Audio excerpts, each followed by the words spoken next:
টেবিলটা মোস পাতি ছোট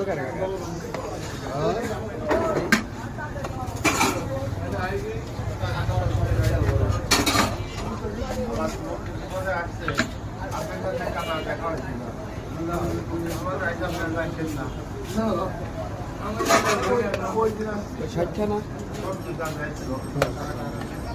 আলিম দিয়ে তো এক বাকি দেখা